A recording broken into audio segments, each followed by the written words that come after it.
bienaventurados los pacificadores, porque ellos serán llamados hijos de Dios. Un saludo muy especial a cada uno de ustedes, estimados y apreciados hermanos, pastores, pastoras, amigos que nos sintonizan en Facebook y también a través de YouTube. Y estamos agradecidos con el Señor porque a través de estos medios nosotros podemos compartir la palabra del Señor, que es algo tan importante para nuestras vidas y que debemos meditar cada día en ella para fortalecernos espiritualmente. Hemos estado hablando sobre la persona de Jesucristo y vamos a continuar el tema hablando de lo yo soy de Jesucristo, que es una forma de autoidentificarse, como decíamos anteriormente, o como un autorretrato suyo. Hablamos del yo soy el pan de vida, yo soy el buen pastor, yo soy el camino.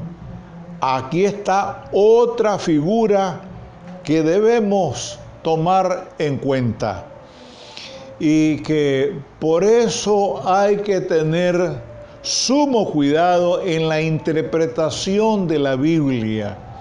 Si nosotros hacemos una interpretación literalista, pues Jesús sería un sendero, una calle, sería una vía por donde habría que transitar. Pero recordemos que esa figura nos ayuda a la vez a entender, y por eso no puede ser literalista. Literal sí, claro. ¿Por qué? Porque así está escrito. Pero la figura nos indica que Él es la única alternativa, el único medio para llegar al Padre. Cuando dice yo soy el camino y la verdad y la vida, nadie viene al Padre sino por mí.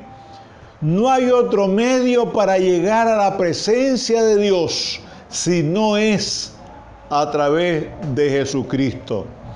Y en esto tenemos que ser enfáticos.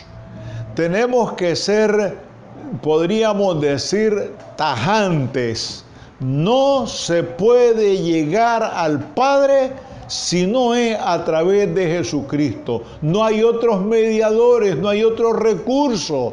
Entonces, el único camino que nos conduce a la presencia de Dios es nuestro Señor Jesucristo, y por eso Él dice en Juan 14:6, yo soy el camino. Y ojalá que nosotros tomemos ese camino, porque hay muchos caminos. Incluso hay muchas personas que suelen decir, todos los caminos nos conducen a Roma. Eso es un disparate. Y otros dicen, todas las religiones son buenas. Ese otro disparate. ¿Por qué? Muy sencillo, porque las religiones son humanas, las religiones no son divinas. Pensemos en eso, por un lado. Y por el otro, hay religiones que son eminentemente satánicas. Entonces, no podemos decir que todas las religiones son buenas. Bien.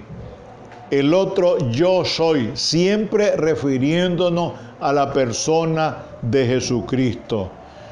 Dice, yo soy la resurrección y la vida.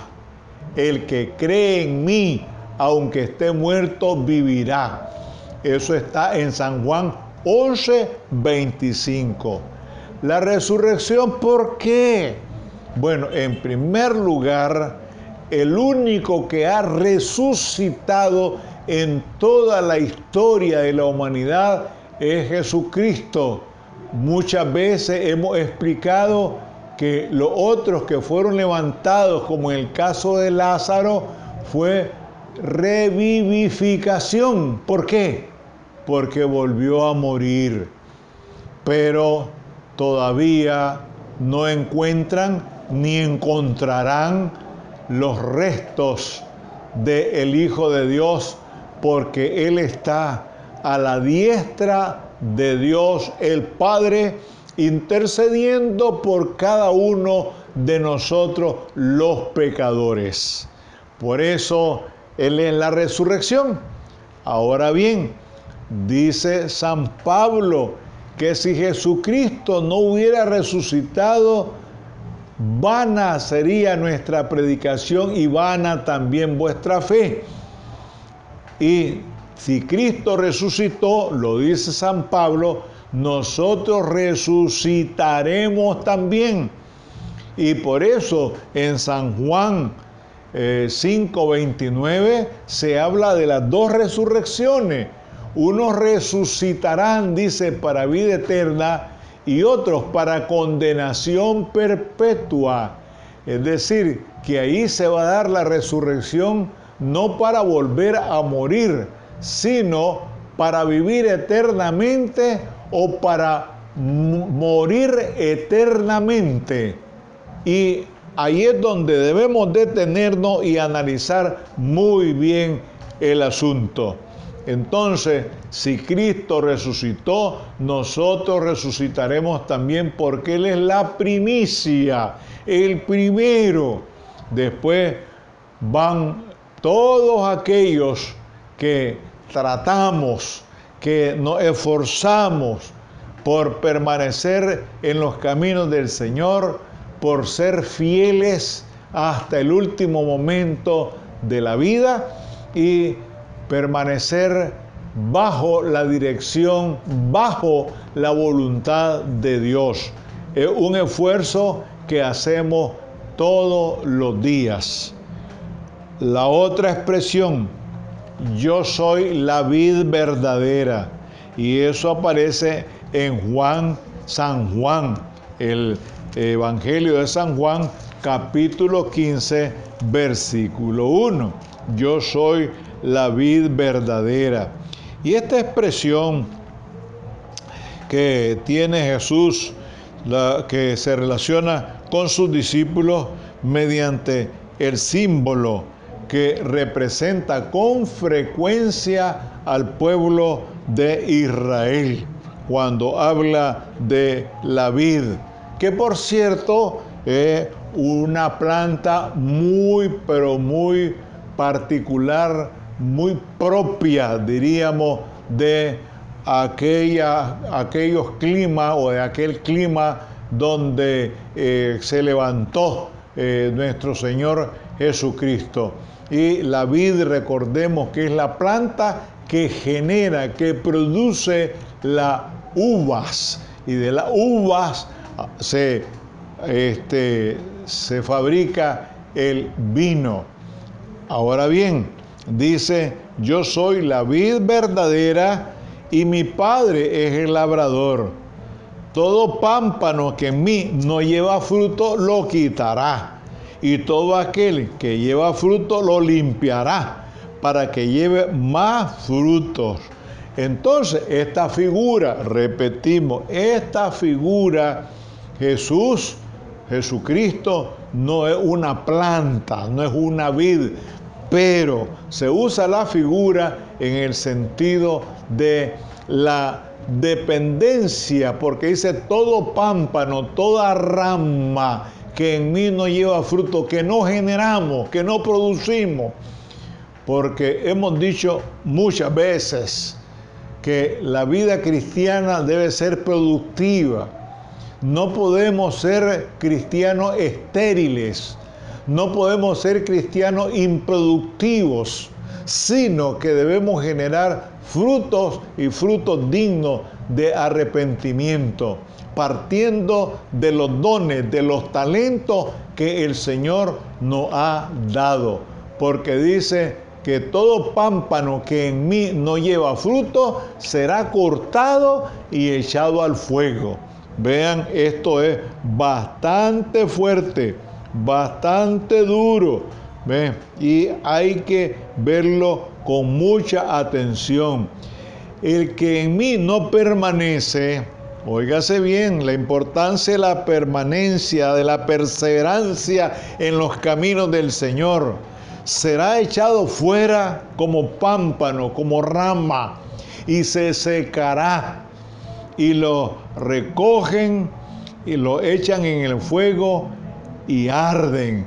Imagínense ustedes el hecho de ser improductivo, el hecho de ser estériles, sencillamente pues se desecha y eso va para el fuego.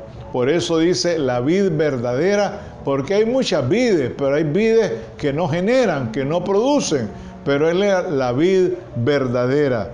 Y el otro yo soy, que por cierto aparece en Apocalipsis 22:13, que dice: yo soy el alfa y la omega, el principio y el fin.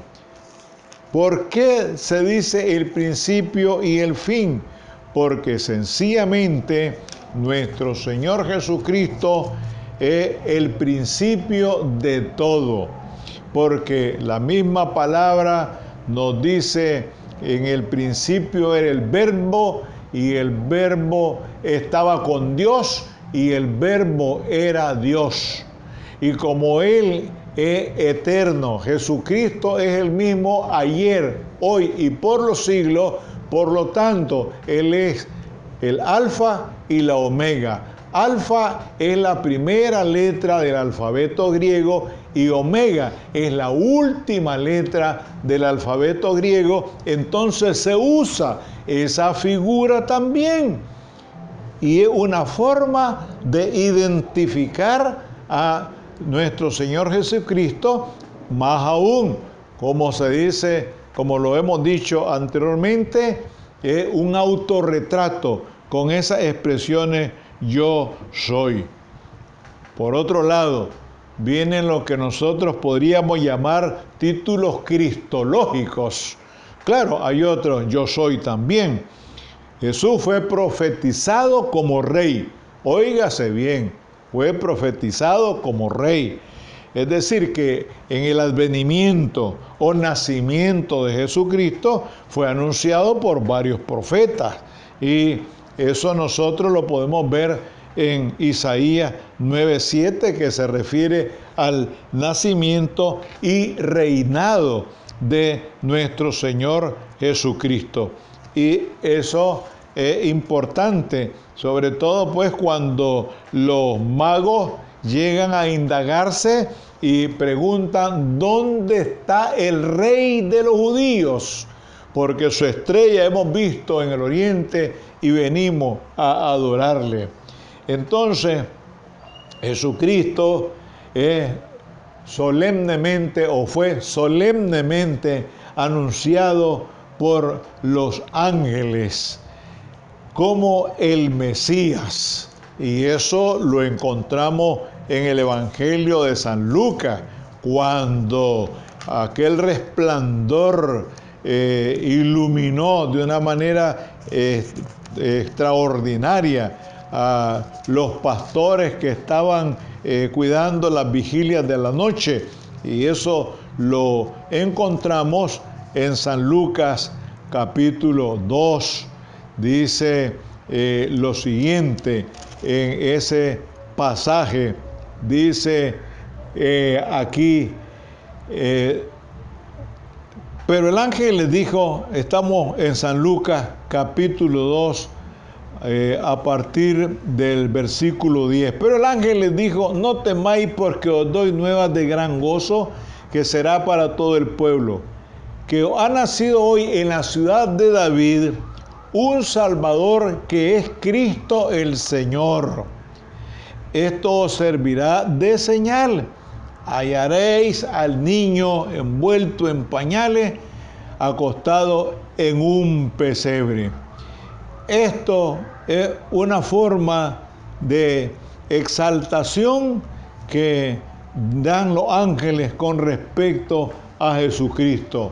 Jesucristo es el Cordero de Dios que quita el pecado del mundo. Volvemos a San Juan, porque San Juan se expresa de una manera muy particular.